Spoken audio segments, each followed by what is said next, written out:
Friends, मैं आपका दोस्त जितेंद्र गुजरे आदर्श आईटी बड़ौदा से आपको WCS में मटेरियल साइंस पढ़ाने के लिए यहाँ पर प्रेजेंट हुआ हूँ। हमने पिछली 2 क्लासों में मटेरियल साइंस के बारे में इंट्रोडक्शन और जो लौह अलौह धातुएं फेरस नॉन फेरस और अलॉय धातुएं मेटल से उनके बारे में पढ़ा। अब उसके बाद हमने पिछली क्लास में अयस्कों के बारे में पढ़ा। विभिन्न प्रकार के अयस्क हम प्राप्त करते हैं। अयस्कों के नाम हमने जाने थे कि कौन कौन से अयस्क मुख्य रूप से हमारे यहाँ इंडिया में जो अयस्क जिससे हम लोहे का उत्पादन करते हैं, खानों से अयस्क प्राप्त करते हैं, वो हेमेटाइट अयस्क है। हेमेटाइट अयस्क जो है उससे हम लोहा उत्पादन करते हैं। तो जो लोहा हमें प्राप्त होता है वो विभिन्न प्रकार की प्रक्रियाओं से होकर के गुजरता है, तब हमें शुद्ध रूप में लोहा प्राप्त होता है।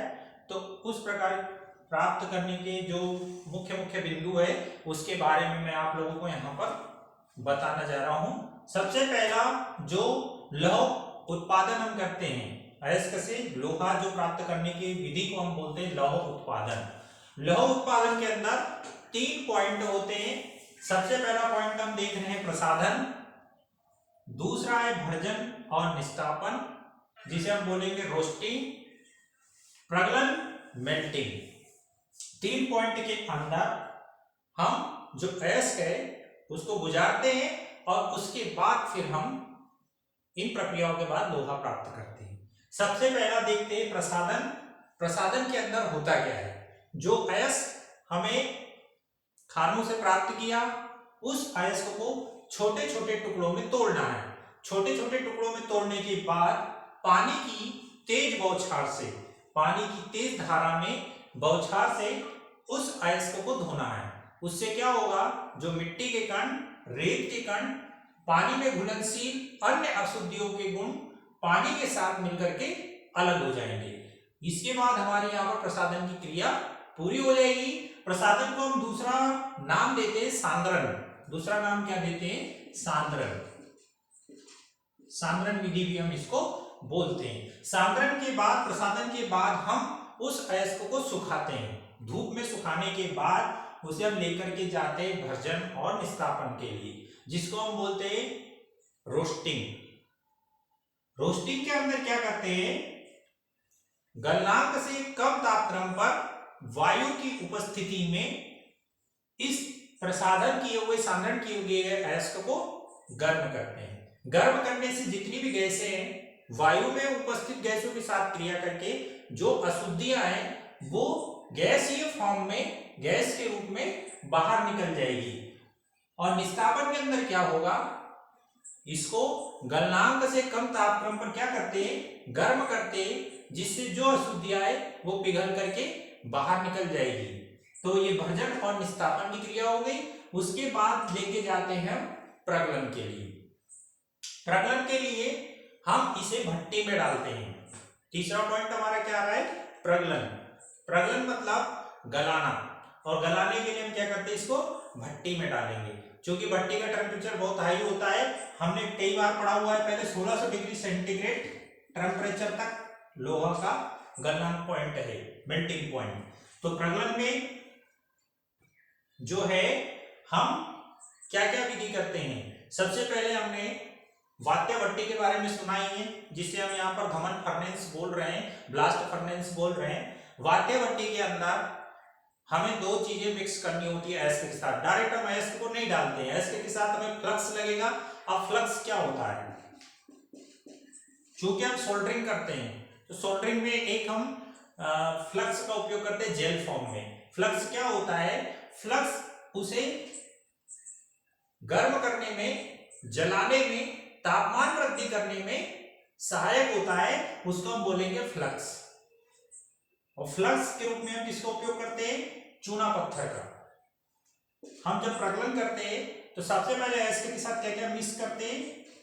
लौह अयस्क, दूसरा हम करेंगे चूना पत्थर,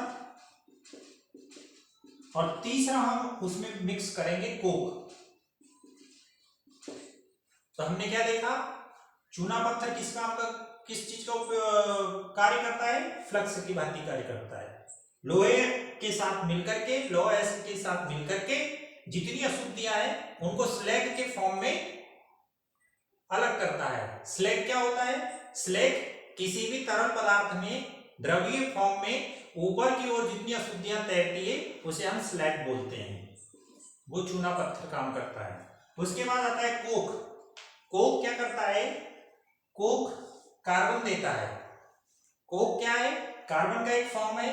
कार्बन चैप्टर जो हमने पिछले क्लास में पढ़ा है, कार्बन में कोक उसका एक ही फॉर्म है कोयला, और कोयले का ही फॉर्म है कोक। कोक में कार्बन की भरपूर मात्रा होती है और कार्बन की उपलब्धता में इसके दहन में सहायता करता है।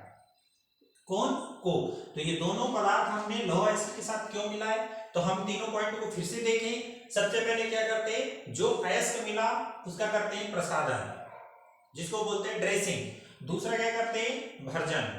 ड्रेसिंग प्रसादन मतलब पानी की तेज बौछार में धोना। धोने से क्या होगा?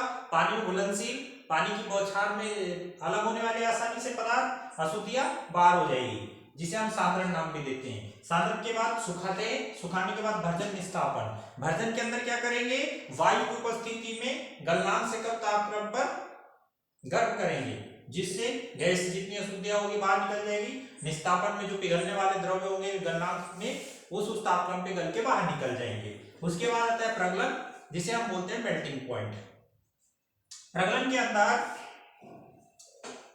इन दो क्रियाओं के बाद जो अयस्क हमें मिलता है उसको हम ले जाते हैं गलाने के लिए भट्टियों में, विभिन्न प्रकार की भट्टियों में। सबसे पहले हम कच्चा लोहा जो प्राप्त करते हैं वो कौन सी भट्टी में प्राप्त करते हैं? ब्लास्ट फर्नेस, जिसका मैंने आपको बताया। सभी प्रकार की भट्टियों में हमें क्या दो चीजें मुख्य होती है? चूना पत्थर और कोक को अयस्क के साथ मिला करके और डालते हैं।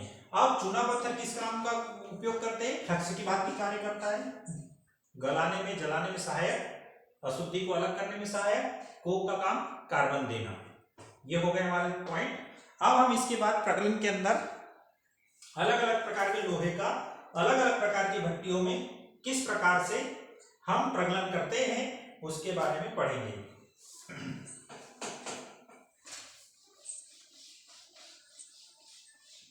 सबसे पहले मैं लौह उत्पादन के अंदर सबसे पहले हम लेंगे कच्चा लोहा। सबसे पहले लेंगे कच्चा लोहा। दूसरा हमारा होगा ढलवा लोहा, और तीसरा हमारा पॉइंट होगा पिटवा लोहा। तीनों हमारे लोहे के फॉर्म है। कच्चा लोहा को हम बोलते हैं पिग आयरन, ढलवा लोहा को बोलते हैं कास्ट आयरन, और पिटवा लोहा को बोलते हैं रॉट आयरन। तीनों प्रकार का लोहा होता है। और चौथा फॉर्म होता है इस्पात। इस्पात को मैं अलग से एक नया लेक्चर दूंगा, क्योंकि इस्पात बड़ा टॉपिक है, उसका विस्तारित रूप है, उसके टाइप्स और उसके गुणधर्म सभी हमें अलग अलग गुणधर्म के आधार पर, उपयोगों के आधार पर हम उसको पढ़ेंगे। इसलिए मैं अभी इन तीनों की यहाँ पर चर्चा कर रहा हूँ। सबसे पहले लेते हैं कच्चा लोहा। इसमें हम मुख्य मुख्य पॉइंट बना लेते हैं। मुख्य मुख्य पॉइंट कौन सा ले लेते हैं? सबसे पहले हम लेते हैं उत्पादन भट्टी। उत्पादन भट्टी के बाद लेंगे हम संगठन, और संगठन के बाद लेंगे गुणधर्म, और गुणधर्म के बाद आ जाएगा हमारा उपयोग। 4 पॉइंट के अंदर हम इनको समझेंगे: उत्पादन भट्टी, संगठन, गुणधर्म और उपयोग। सबसे पहले जो कच्चा लोहा है इसका उत्पादन हम करते हैं वात्या भट्टी में, जिसका हम नाम दे सकते हैं एक धमन भट्टी, ब्लास्ट फर्नेस के नाम से इसको जानते हैं। हमारा जो ढलवा लोहा है इसको क्यूपोला भट्टी में, कौन सी भट्टी में? क्यूपोला भट्टी में। और पिटवा लोहा है इसको हम कौन सी भट्टी में करते हैं? पुडलिंग भट्टी में। क्योंकि तीनों भट्टियों में हम चूना पत्थर और कोक मिक्स करेंगे, पर यहाँ पर जो लोहा है इसका वो बदल जाएगा। मैं भी आपको बता रहा हूं। उत्पादन संगठन की बात करें तो संगठन में 95% लोहा और कार्बन होगा 3 से 4%। ठीक है।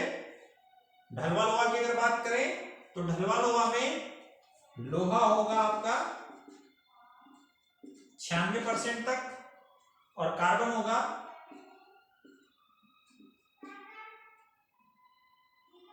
2 से 4%।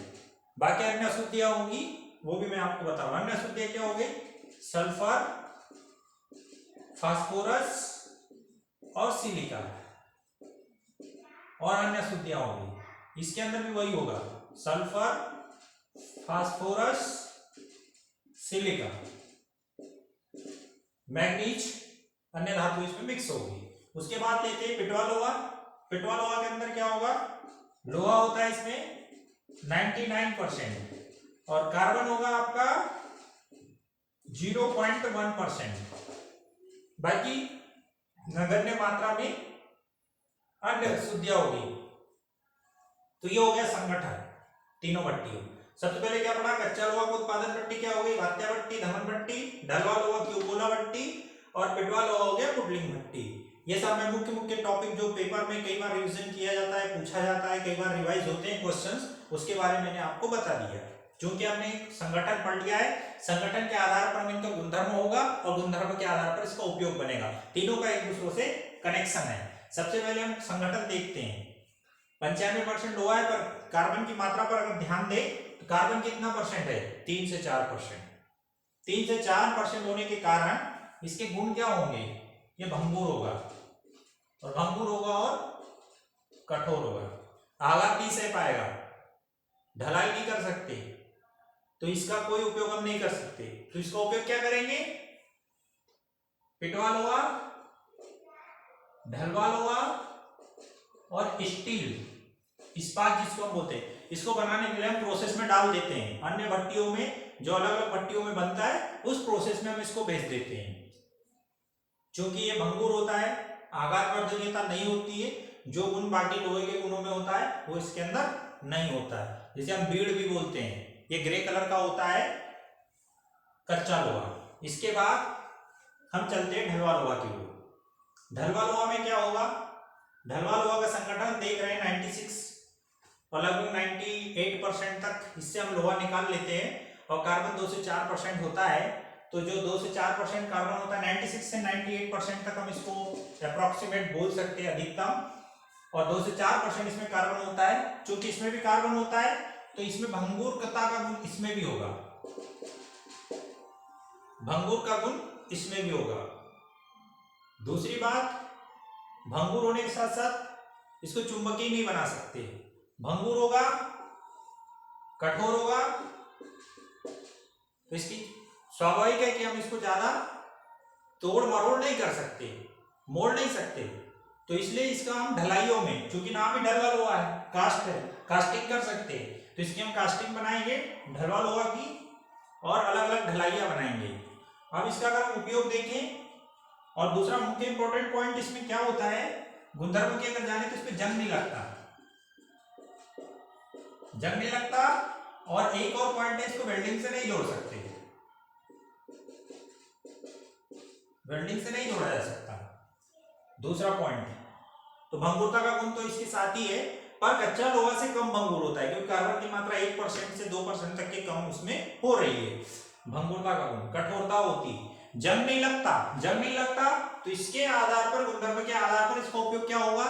मशीन के आधार, मशीनों के आधार बनाने में इसका उपयोग करते हैं। पाइप बनाने में, जिसे हम सीआई पाइप बोलते हैं, इसका उपयोग हम करते हैं। तो जितने भी नमी और पानी, जितने भी बड़े हमारे युद्ध के औजार हैं, उपकरण हैं, तोपे हैं, उनके जो बेसिस हैं, वो सब हम किससे बनाते हैं? कास्ट आयरन से बनाते हैं। तो कास्ट आयरन हो गया। उसके बाद आता है पिटवा लोहा, जिससे हम बोलते हैं ब्रॉट आयरन। ब्रॉट आयरन का उत्पादन हम कौन सी भट्टी में करते हैं? पुडलिंग भट्टी में करते हैं। इसके अंदर 99% लोहा होता है। अगर आप इसका मेन गुण पढ़े तो सबसे पहले इसकी पहचान ही इस रूप में होती है कि पिटवा लोहा सबसे शुद्ध रूप होता है लोहे का, सबसे शुद्ध रूप होने के कारण। दूसरी चीज, इसमें कार्बन की मात्रा 0.15% होती है।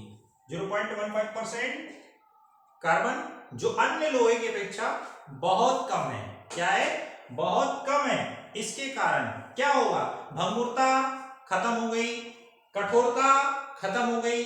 कठोर नहीं होगा तो क्या होगा? मुलायम होगा। तो सबसे पहले हम इसको लिखेंगे मुलायम होता है। भंगुरता नहीं होती। भंगुरता नहीं है तो क्या है, आघात वर्धनीयता है। आघात वर्धनीयता क्या है, आघात वर्धनीयता आघात सहने की क्षमता। आघात सहेगा तो क्या करेंगे, आघात सहेंगे तो पीट पीट के आप उसको चादर के फॉर्म में ला सकते हैं। चादर बन गई तो उसको क्या कर सकते हैं, रोल कर सकते हैं। पिटवा लोहा इतना नरम होता है कि आप इसको मोड़ सकते हैं।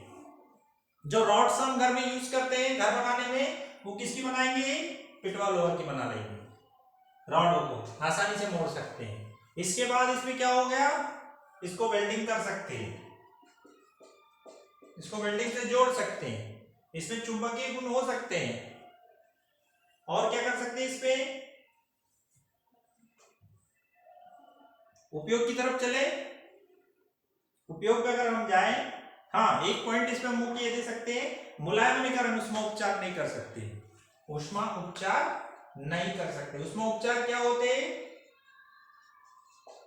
इसको हम गर्म करते हैं हीट में, आग में गर्म करके उसको उष्मा उपचार करते हैं। भौतिक गुणों को परिवर्तन करके यांत्रिक गुणों में बदलते हैं, फिर उसका हम उपयोग करते हैं। वो हम उष्मा उपचार नेक्स्ट टॉपिक हमारा रहेगा हीट एंड टेम्परेचर, उसमें पढ़ेंगे।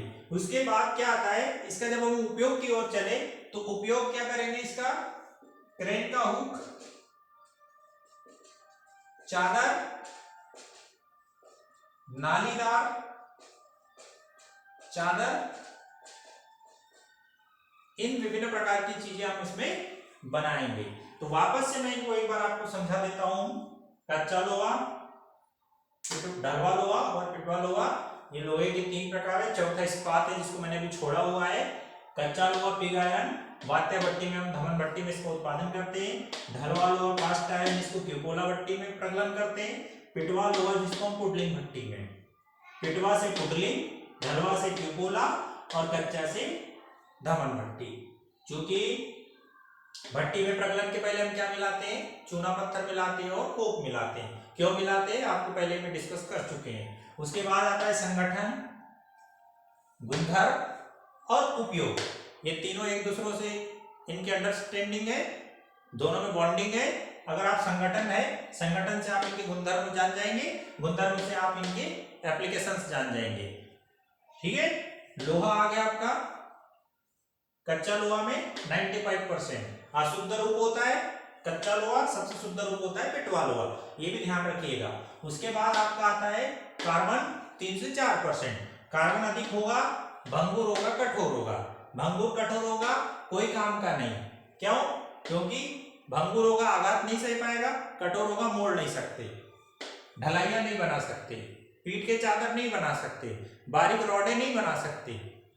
पिटवा लोहा, ढलवा लोहा स्टील बनाने की प्रोसेस में आगे डाल देते किसको, कच्चा लोहा को। कच्चा लोहा के बाद आता है ढलवा लोहा। क्यूपोला भट्टी 96 to 98% लोहा हम इससे प्राप्त करते हैं। कार्बन होता है 2 से 4%, बाकी शुद्धियां होती है सल्फर, फास्फोरस, सिलिका, मैग्नीज, अन्य चीजें ये इसमें होती है। क्या होता है, कार्बन की मात्रा चूंकि लगभग मामूली अंतर होता है कच्चा लोहा और ढलवा लोहा के अंदर, पर चूंकि ये इससे कम भंगुर होता है, कठोरता में कम होता है, जंग नहीं लगती, वेल्डिंग कर सकते हैं, तो इसलिए इसमें क्या होता है, मशीनों के आधार बनाने में, सीआई पाइप बनाने में, जितनी भी चीजें नमी में पड़ी रहने वाली है उन सभी को बनाने के लिए हम किसका उपयोग करते हैं, ढलवा लोहा का उपयोग करते हैं। आखिरी पॉइंट हमारा आता है पिटवा लोहा, पुडलिंग भट्टी। पिटवा लोहा को हम सबसे बड़ी पहचान इसकी क्या है, 99% इसमें लोहा प्राप्त करते हैं प्रोसेस के बाद, और कार्बन कितना होता है 0.15%। तो इसके कारण ये मुलायम होगा, कार्बन बिल्कुल कम हो गया। मैंने पहले ही पॉइंट में आपको पहले ही आपको ये कंफर्म कर दिया कि कार्बन की मात्रा बढ़ेगी, कठोरता बढ़ेगी, भंगुरता बढ़ेगी। कार्बन की मात्रा कम होगी, भंगुरता और कठोरता कम होगी, तो क्या होगा, मुलायम होगा। आघात वर्धनीय होगी, वेल्डिंग कर सकते हैं, वेल्डिंग से जोड़ सकते हैं, उष्मा उपचार कर सकते हैं, सॉरी उष्मा उपचार आप इस पे नहीं कर सकते मुलायम होने के कारण।